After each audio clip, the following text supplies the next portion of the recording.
floor to you. So Emma, the floor is yours. Thanks very much, Hans, and hello to everybody who's joining us today. My name is Emma Mooney. I'm an energy analyst here at the IEA in the Office of Energy Efficiency and Inclusive Transitions, and I'm joined by my colleague Lucas, who can introduce himself.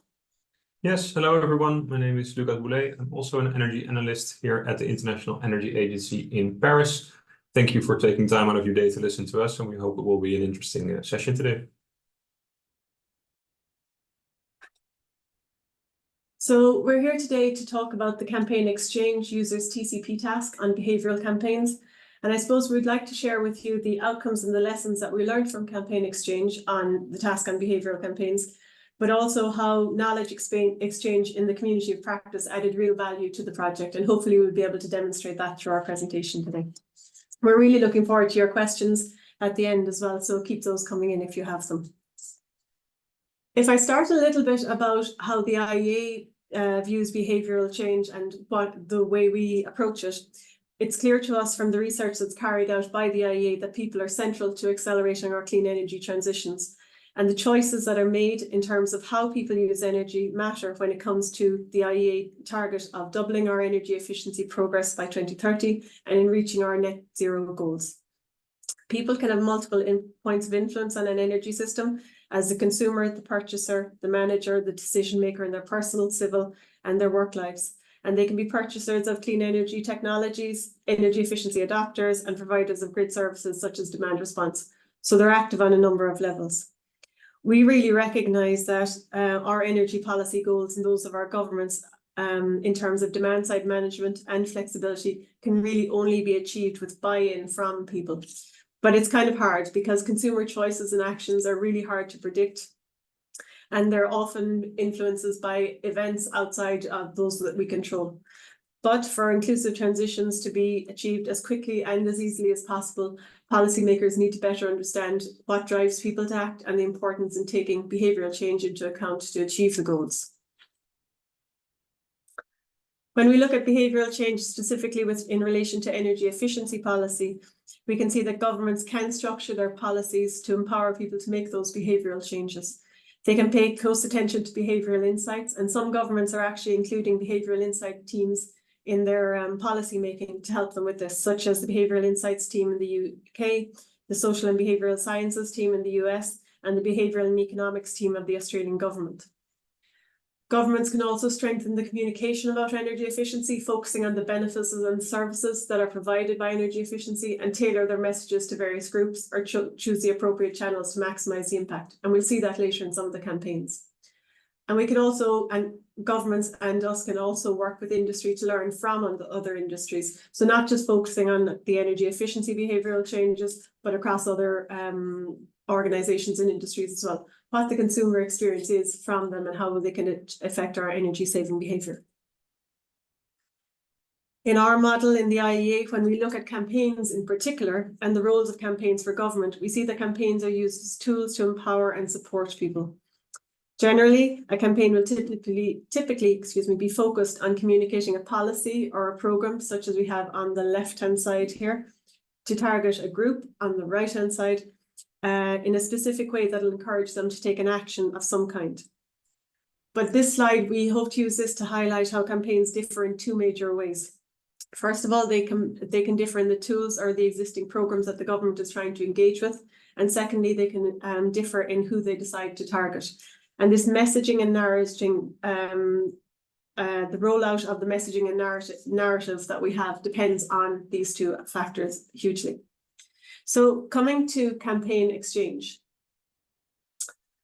When Russia invaded, this is looking at a little bit of the background of where the project came from.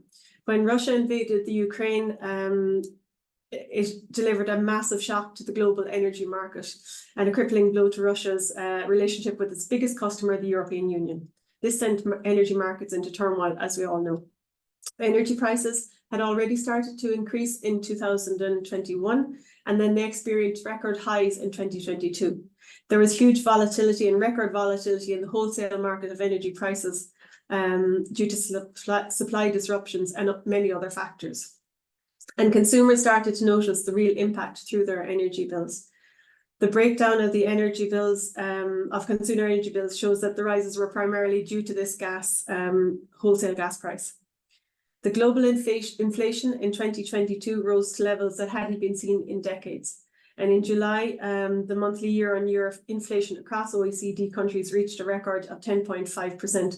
That was the highest since July of 1998. So you can see in the chart here on the right-hand side that the energy price is the major component in the inflation rate in May 2022. So in response to this crisis in 2022, the governments around the world needed to act quickly to reduce their energy use across society, to preempt the supply shortages, and to increase energy affordability and at the individual level.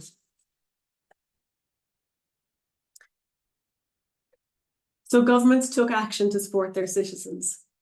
What we can see on the chart on the right-hand side is that governments began to put public funding in place to shield consumers from the energy crisis. So you can see things like they transferred money to vulnerable people, they gave business support, windfall tax profits and tax were regulated, they had wholesale price regulations and other mandated, and this was across a number of countries. But what we see then, and we notice that households were spending ever greater proportion of their budgets on home energy and fuel bills, as we saw in the last slide. So while governments invested public funding to shield their customers, they also looked at changing people's behaviour and how they could help people to change their behaviour to save on energy. So numerous campaigns were launched and they asked citizens to do easy acts like turning down thermostats, shortening showers, or line drying their clothes, driving less, etc.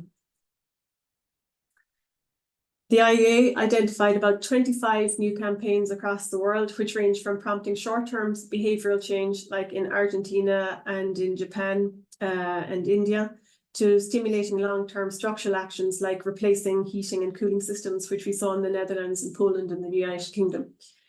In general, the behavioural campaigns are looking to engage with the citizen, to give them enough information to enable them to act, so it empowers their choices and gives them agency over their actions. And hoping that the result will be that this will result in a manner that will be efficient, that they will act in an efficient and effective manner. In the crisis, the campaigns were a mix of encouraging energy efficient and energy saving behaviours to informing citizens on the schemes and the programmes that they could help them through the crisis. So it was a mixture of both telling them what they could do and where they could get support. Based on about 20 campaigns that we were able to survey in the course of 2022 and 23, we saw that the majority of the campaigns targeted actions that were easy to implement and easy to measure. Most of them highlighted things like turning down heat and switching to LEDs. About a third noted working from home and car sharing. And what we observed was that there are a variety of different campaigns. Some have been long running and intensified their activities, whereas others, were launched as a relatively short-term behavioural lever. However, the campaign came into place, questions remained about establishing the impact and the effectiveness of the campaign, and could the result of the campaign result in long-term behavioural change. And then this is how we come to CampaignXchange. The aim of the CampaignXchange was to work closely with governments to analyse the campaigns that had already been carried out. And we tried to do this in both qualitative and quantitative measures.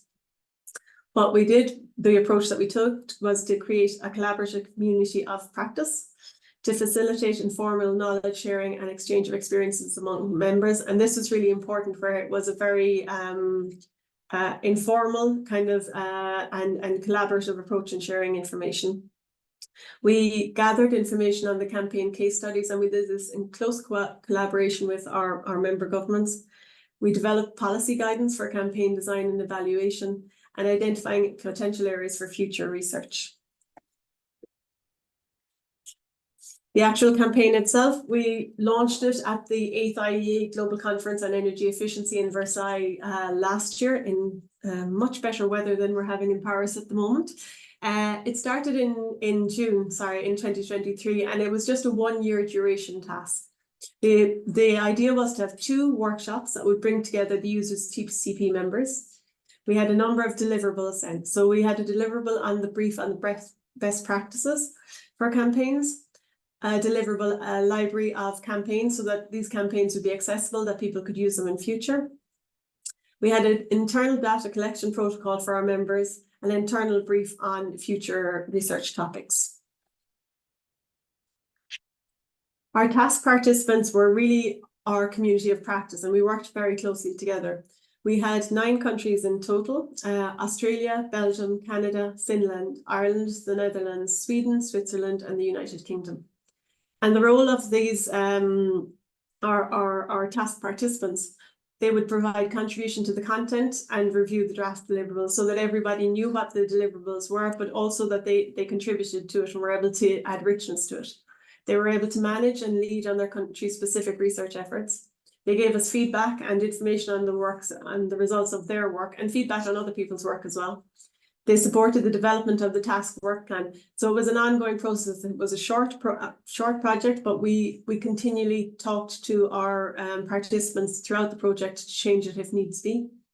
They helped us present the work at international conferences and through social media, and through disseminating the work, including among their own networks. So to see what was achieved, I'm going to hand over to my colleague Lucas, who's going to take you through the deliverables. Over to you, Lucas.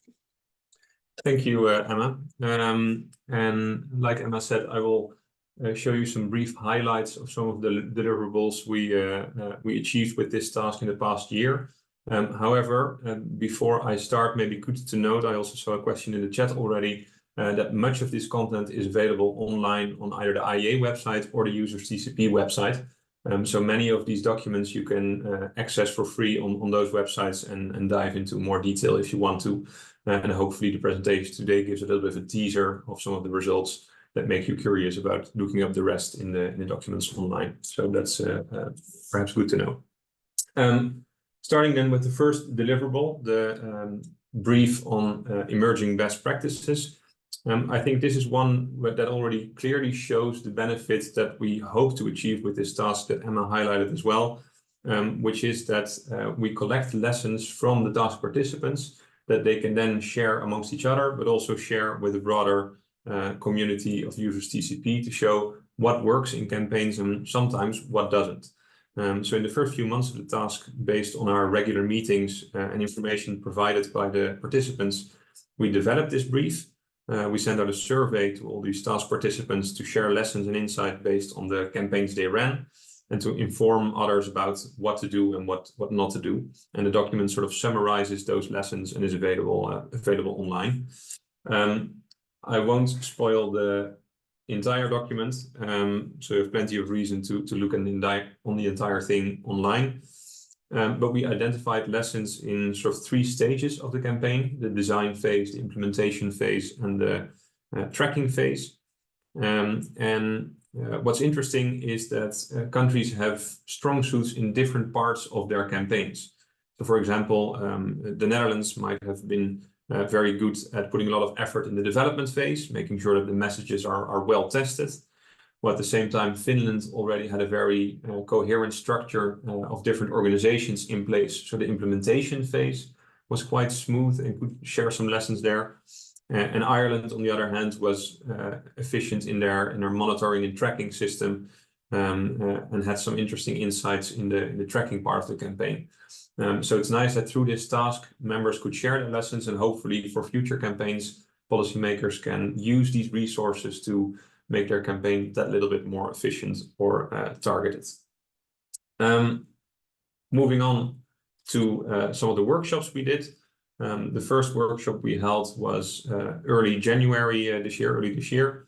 And one of the goals was to include on purpose a lot of external stakeholders. So our members had been talking to each other in different meetings already a lot. And here we invited external stakeholders from both the industry side, but also some other countries and some academics to talk about the sort of theory of campaigns as well, and to show some examples from other organizations to see what might apply to the government campaigns as well. And we had some positive feedback on this campaign. I'll go quickly through the 2 panels that we had. The first panel, as mentioned, was some other governments that were not part of the CampaignXchange task, but were willing to share some of the lessons anyway, including Korea, India, Austria, and France. And it was quite interesting to hear that, for example, Korea and India had some campaigns that they'd been running for a number of years already, even before the energy crisis. So the lessons were also sustained over a longer period of time already, and actually provided some benefits for the task participants at that moment that were thinking about adapting their campaigns in coming months. So that was quite useful to hear from the governments. And then the second panel was the industry side of things. So we had Lin Health, which is a communication consultancy that works a lot with developing campaigns for different organizations and on different topics that could show some of their market research, but also earthday.org, sort of a collective action initiative, which is held annually. And you can see from the smiling face at the bottom right that the messaging was very positive in this presentation. And then lastly, we had Professor David Halpern from the Behavioural Insights team in the UK, who could show some of the science-based results from running campaigns and talk about the golden standard of randomized control trials to test the effectiveness of their campaigns. And I think were some valuable lessons from all different participants in this workshop. Moving on then to the next deliverable on the library of campaigns, and this is something that we try to develop for both the participants in CampaignXchange, but also explicitly for other users, TCP members. And it's an online library where we collected all the case studies from the different countries that were involved in this task, and have a short description about what exactly was the campaign, what kind of results did it gather, what were the different phases, what were some lessons learned, maybe what were some things that could be improved. And this is all available on the user TCP website, so feel free to find some more information there. But we thought it would be fun for you to see a little bit about our task participants, who they were, what the campaigns are that we're talking about. So I'll share one or two highlights from each of the campaigns now, but for the full story, please look online, and you can also find contact information of policymakers that were involved in those campaigns if you want to get even more in-depth information.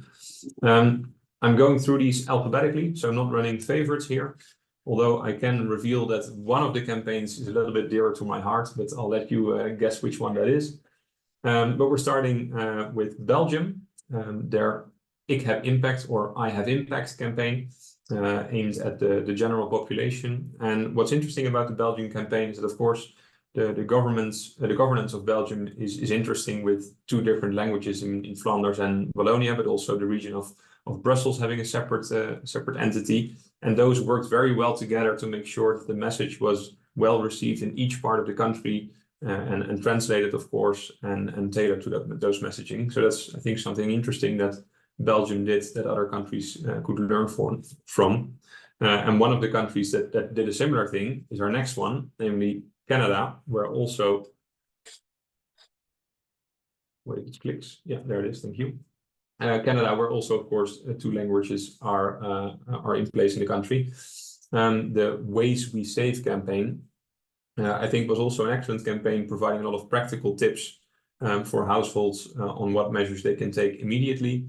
But also had a sort of long-term strategy behind it for future years to see where the campaign might develop into, meaning that the campaign is still running and still being developed for future phases, even if the sort of main aim might change depending on the energy situation in the country at the moment, whether that's more climate-oriented or more energy security-oriented, depending on the moment in time. But I think that's something that Canada did very well, among many other things, of course.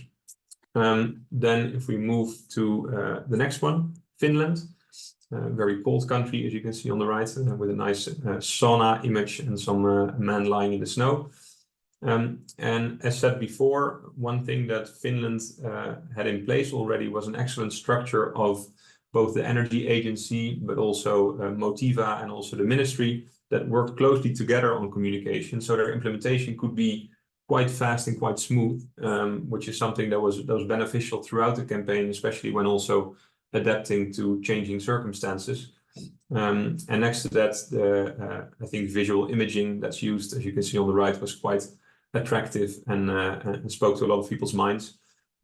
Even so that the Finnish campaign is, as far as I'm aware, the only one that won an award nationally, a national award for best design or best communication in one of the national communication awards shows. So I think that's a nice benefit for an emergency measure.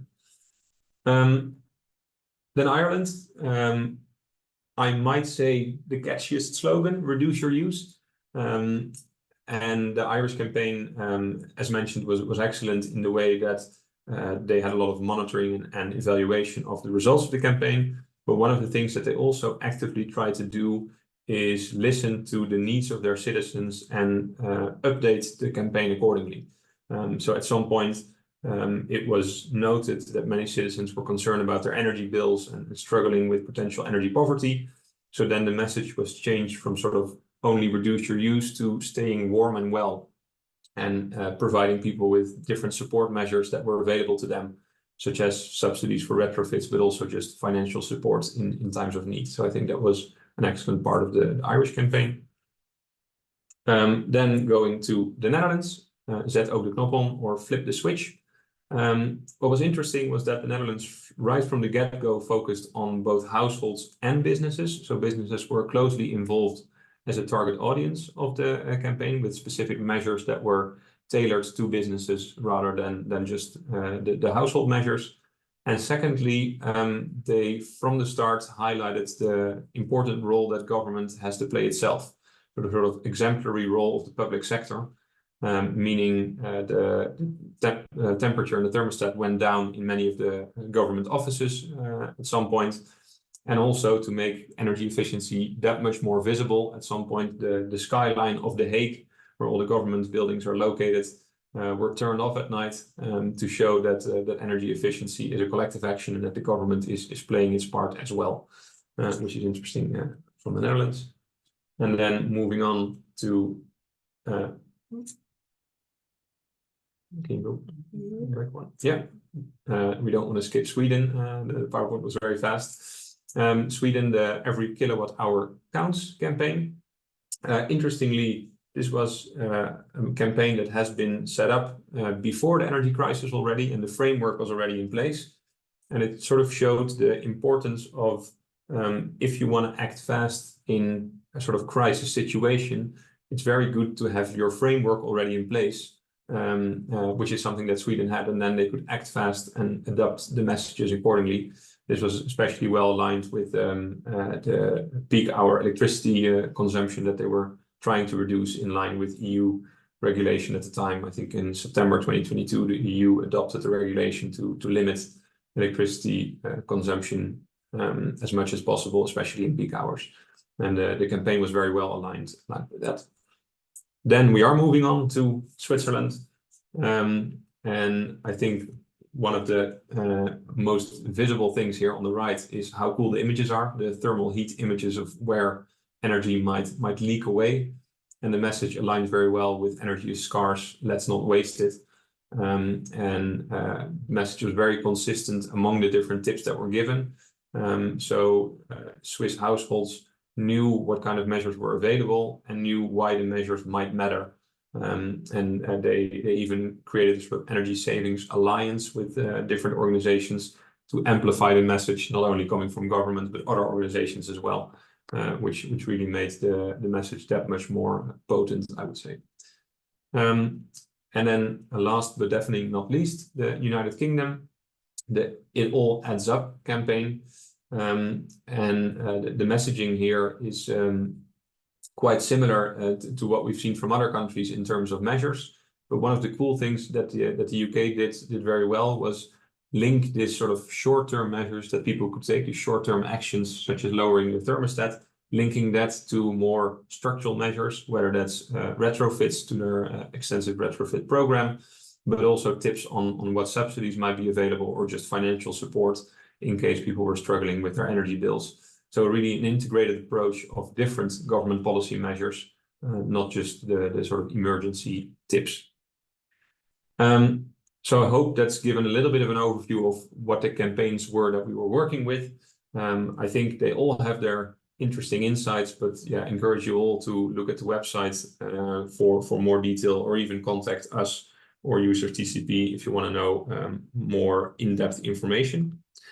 Moving on then to one of our last deliverables is the second workshop we had not that long ago, a few months ago, focused specifically on the evaluation of campaign.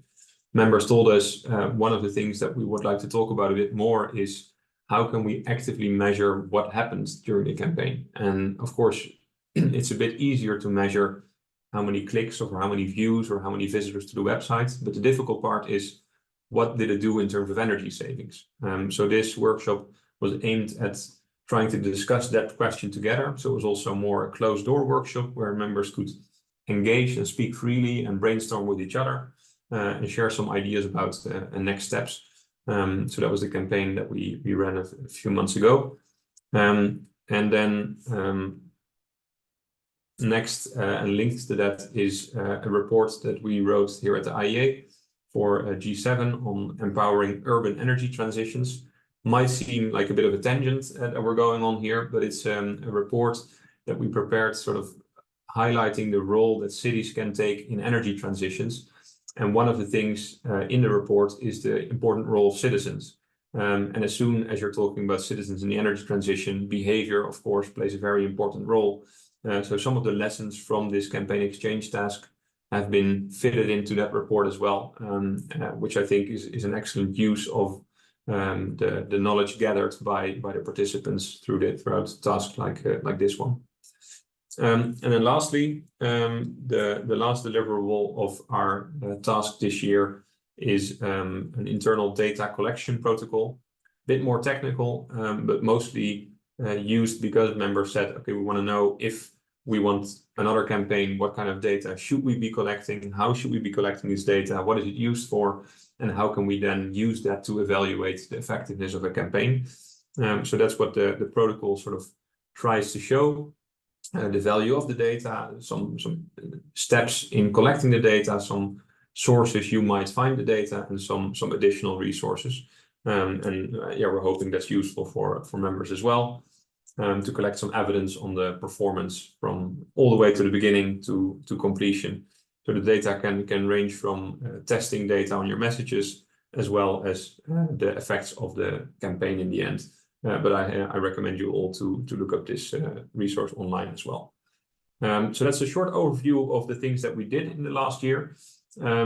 I say we, and by we, I mean both the team here at the IEA and the team at Users TCP, but of course also there was a lot of input and engagement from the task participants. And that really made a big difference, because then if everyone's engaged, the lessons are that much more valuable for people around the table and makes our lives a lot easier as well. So thanks to all of them, and I'll hand back to you, Emma. Thanks, Lucas. So I just have here the campaign exchange outcomes, and Lucas has gone through a lot of them already, but I think it's just to show that within a year, because of that great engagement that Lucas was talking about, we were able to deliver a lot, and we were able to get a lot of engagement. So we had team meetings, bilateral meetings, we had the publication set, we had the external outreach through the workshops, but there was also the internal topics like the internal brief and the internal brief on future topics, where we were able to work through with more detail with our members exactly what was happening, what help they needed, and what resources they needed. We also had some really nice information exchange during the team meetings, where we had Natural Resources Canada, we had our own communications department do a presentation. We looked at energy saving, a survey on Finnish attitudes towards energy, which was really interesting, and I think is available online, so if you want to look it up. We looked at Nudgeathon from Australia, and we got more detail on some of the campaigns. So Energy is Scarce from Switzerland, Flip the Switch from the Netherlands, and Reduce Your Use campaign from the Department of in Ireland. And in conclusion, I think first of all, one of the things for us was that the format worked really well. It really was a great collaboration and cooperation between all of the members. There was excellent communication and free flow of information. And one of the things that we established from very early on is that we had open communication, but before anything was published or made available to the public, we checked it with the countries so they could give their information to us freely. And that, I think, particularly helped when we were doing the best practice brief at the beginning, where people came up with recommendations, but they didn't necessarily want it connected to their campaign or their home, but it meant they wanted to share that learning. So that was really good. In the case study collection, it was more of a network that we established rather than just a bland case study collection exercise. So we were able to talk with people and we were able to tease out the various issues or the various highlights of their campaign. And I think as well, one of the things that came out is that we had very different perspectives, but a very shared desire. So a lot of the countries had very different drivers for why they wanted to save energy, very different situations in which they're working, from the political situation to the public situation, very big ranges in terms of the types of audience that they were trying to reach out to. But there was all that shared desire of saving on energy, increasing energy efficiency, and improving the lives of their citizens based on behavioural change campaigns. Some of the recurring themes that we came across were that data collection, monitoring and evaluation need to be designed in from the beginning. This is a crucial part for us at the IEA, but also for our governments and for policymakers to be able to make decisions on what they're going to do in terms of behavioural campaigns in the future, and for us to see, are the behavioural campaigns working or not. Network and stakeholder engagement are key in all of the campaigns. Anywhere where we saw advanced or very good stakeholder engagement, the campaigns really had a much bigger influence and were much more relevant to the public in general. Establishing trust or determining where trust lies was very important as well. If trust is already there, that's great and you can utilize it. If it's not there within the government system or with whoever is doing the campaign, then a trusted source needs to be found in order to deliver the message. The resources must be adequate. And in terms of this, I don't just mean the money that's spent in it, which is very important, but there also needs to be the backup of the team, and there needs to be it was very hard, I suppose, for the countries that just came to this cold and had a crisis and needed to respond straight away. As Lucas mentioned, Finland already had a place, had a backup, and Sweden already had their campaign in place, and they were able to leverage off those. So resources need to be there in terms of money, in terms of people, and hopefully in terms of time. And then the last thing was that campaigns must be adaptable to change in order to be effective. And we saw that in a number of the campaigns, but we also saw it, I suppose, in Ireland, like Lucas was pointing out, where they started off with reduce your use, and they really quickly knew that what they needed to do was to change to warm and well. So with that, I think that's the end of our presentation. And just to say, as Lucas said, thanks to one of our team members, especially who isn't here today, is Christina Klimovic, but also to Sam and Vicky at the Users TCP, and to all of the member governments who really did contribute hugely to this task. Thanks very much.